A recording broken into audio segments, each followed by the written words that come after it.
Welcome in. Thanks for joining us for the WHHI Daily News, where we strive to bring you more Lowcountry news more often. I'm Bob Stevens.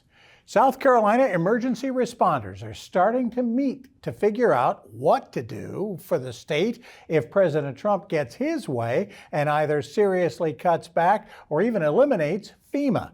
The director of the state's Emergency Management Division says there's now a working group of local county emergency managers to see what might be done differently. They still don't know what Washington has planned, with its interim director fired earlier this month for defending the need for FEMA. The current hurricane season, of course, begins June 1st. FEMA has already cut staff, eliminated a program passed by the first Trump administration to help disaster-prone areas preemptively build flood mitigation projects. And President Trump has suggested the states take over disaster response, which would likely cost South Carolina billions of dollars.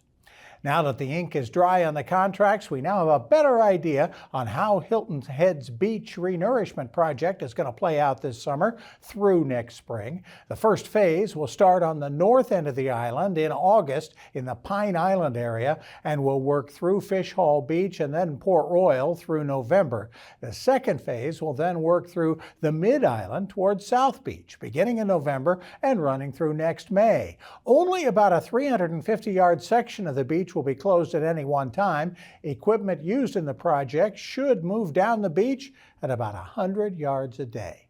Law enforcement authorities think they have found the prime suspects in the murder of 14-year-old L.J. Washington, who was killed by a stray bullet in a drive-by shooting while he was playing video games in his living room on New Year's Day of 2024. 18-year-old Keontae Warren of St. Helena Island, 20-year-old Nashawn Benjamin of Savannah, charged with murder and other gun crimes. Warren was already in custody in the Beaufort County Jail on charges related to the murder of another teenager, 17-year-old Ariana Mulligan, this past September. Benjamin is already in federal custody on unrelated weapons charges. And Congresswoman Nancy Mace has taken and dished out her share of verbal shots during her political career. Now she's allegedly had her life threatened. 19-year-old Samuel Theodore Kane of Greenville's been arrested for threatening to kill a public official. And while the state law enforcement division is not saying who that target was, Mace has said it's her. Kane, who also goes by the name Roxy Wolf, posted threats on an X account about 3 weeks ago with plans to shoot Mace. Kane publicly identifies as transgender, but is listed as a male in the Greenville jail registry. In recent months, Mace has spoken out against transgender rights. Kane has admitted posting the threat. He could face up to 5 years in prison if convicted. For more details on these stories and other Lowcountry news, we invite you to visit the sources listed on your screen. Let's see what Justin Jarrett has to update us on Lowcountry sports activity over the weekend. Hey, it's time for Last Night in the Lowco on WHHI, powered by LowcoSports.com, the fastest 60 seconds in local sports. We celebrated so many state champions from the Lowco this weekend that we can barely squeeze them all in. And it started with the Hilton Head Christian Academy baseball team wrapping up its second straight state title with a 7-3 win over Ben Lippen on Friday in Orangeburg.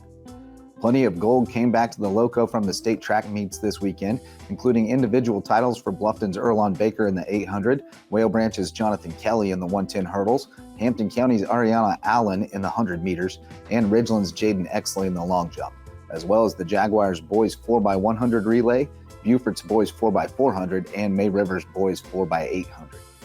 We could crown another champ tonight when Hilton Head Prep takes on Orangeburg Prep in the decisive game of the Skiza 4A baseball series, and Hardyville boys soccer will play for the Class 1A title Thursday after a 3-2 win at St. John's on Friday. All this and more tonight on the Lowco Sports Lowdown, streaming live on the Lowco Media YouTube channel. For Lowco Sports and WHHI, I'm Justin Jarrett. Until next time, go Lowco. When we come back, a little bit more sports from the All-American football camp. We'll also talk about keeping your kids healthy this summer. And we'll talk with State Senator Tom Davis about the Highway 278 project. Is it dead? Is it on life support? Where is it? Tom Davis knows, and he'll tell us next.